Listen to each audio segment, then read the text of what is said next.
Kami dari kelompok 4 akan menjelaskan tentang consumer right.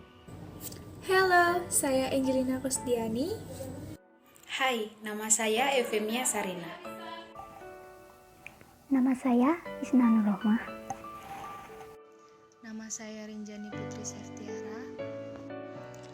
Diambil dari berita ekonomi.okezone.com pada Senin 14 Januari 2019. Kronologi kasus. Sriwijaya Air meluncurkan program Sriwijaya Air SJ Travel Pass pada Mei 2018 yang merupakan penawaran keanggotaan bagi masyarakat untuk terbang menggunakan Sriwijaya Air selama 1 tahun penuh dengan hanya membayar 12 juta. Namun pada Oktober 2018 terjadi banyak kendala karena adanya pergantian peraturan di tengah perjanjian yang telah dilakukan secara sepihak oleh maskapai Sriwijaya Air yang menyulitkan para konsumen.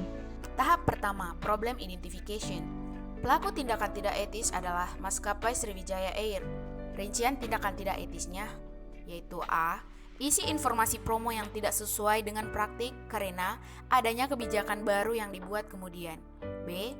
Adanya perubahan kebijakan di tengah perjanjian yang dilakukan secara sepihak oleh pihak maskapai Sriwijaya Air melalui email.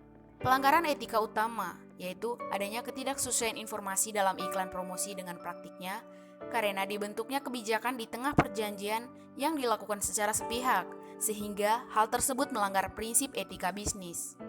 Alasan hingga dapat menyimpulkan bahwa tindakan-tindakan di atas sudah melanggar etika. Yang pertama, landasan teori etika normatif. Teori atau prinsip etikanya yaitu utilitarianisme dan justice atau keadilan.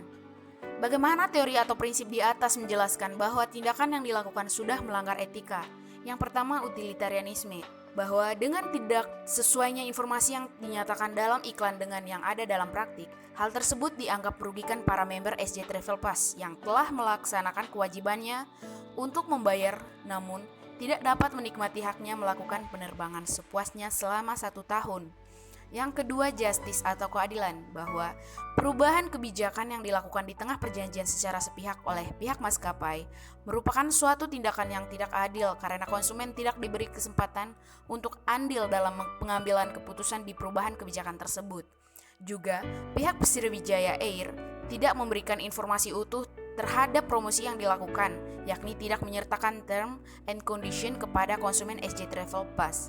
Term and condition yang dimaksudkan yakni terkait pembagian presentasi kursi pesawat bagi anggota dan non-anggota SJ Travel Pass. 2. Landasan hukum. A. Undang-Undang Nomor 8 Tahun 1999 tentang Undang-Undang Perlindungan Konsumen, Pasal 4 Ayat 3, Pasal 7 Ayat 2, Pasal 7 Ayat 3, Pasal 9 Ayat 11, dan Undang-Undang Nomor 1 Tahun 2009 tentang Penerbangan. Pasal 118 Ayat 1 huruf E.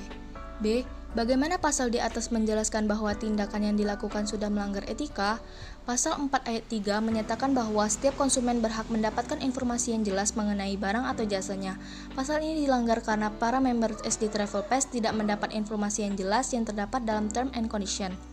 Pasal 7 ayat 2 dan 3 dilanggar karena Sriwijaya Air tidak memberikan informasi yang jelas pada iklan dan promosi. Pasal 9 ayat 11 dan Pasal 118 ayat 1 huruf E dilanggar karena pihak Sriwijaya Air melakukan diskriminasi terhadap member SJ Travel Pass dengan non-member mengenai ketersediaan kursi. Tahap 2, akar sebab atau faktor pendorong terjadinya atau dilakukannya pelanggaran. Faktor pertama, ekonomi.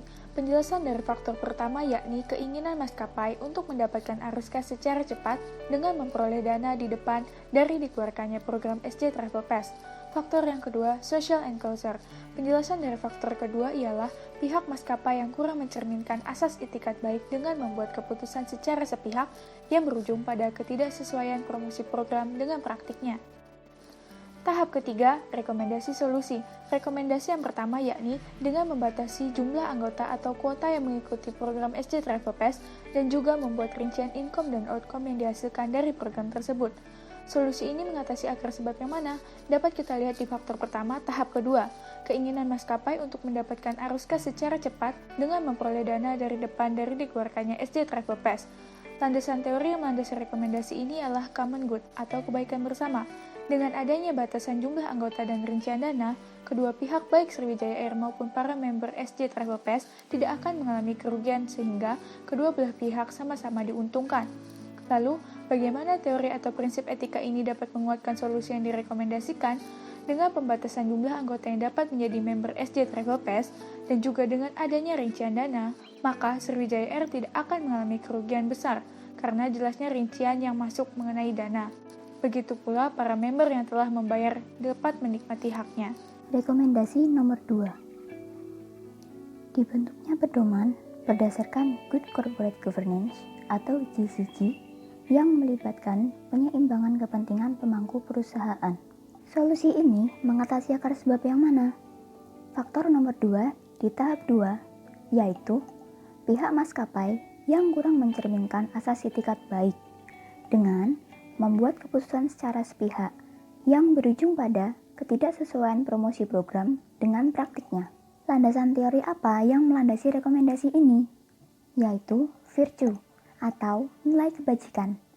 Dengan adanya Good Corporate Governance atau GCG, maka para pemangku kepentingan dalam perusahaan akan lebih mengerti mengenai hal-hal yang seharusnya dilakukan dan bertanggung jawab atasnya. Bagaimana teori atau prinsip etika tersebut menguatkan solusi yang direkomendasikan? Good Corporate Governance atau GCG berisikan prinsip-prinsip yang syarat akan nilai kebajikan, yaitu A. Prinsip keadilan atau fairness yang mensyaratkan adanya keadilan dan kesetaraan bagi seluruh pihak. B. Prinsip keterbukaan atau transparansi yang mensyaratkan adanya keterbukaan dalam mengemukakan seluruh informasi material dan relevan mengenai perusahaan. C. Prinsip akuntabilitas atau accountability yang mensyaratkan adanya kejelasan fungsi, pelaksanaan, dan pertanggungjawaban dari seluruh organ perusahaan. D. Prinsip pertanggungjawaban atau responsibility yang mensyaratkan adanya kesesuaian di dalam pengelolaan perusahaan terhadap peraturan perundang-undangan yang berlaku.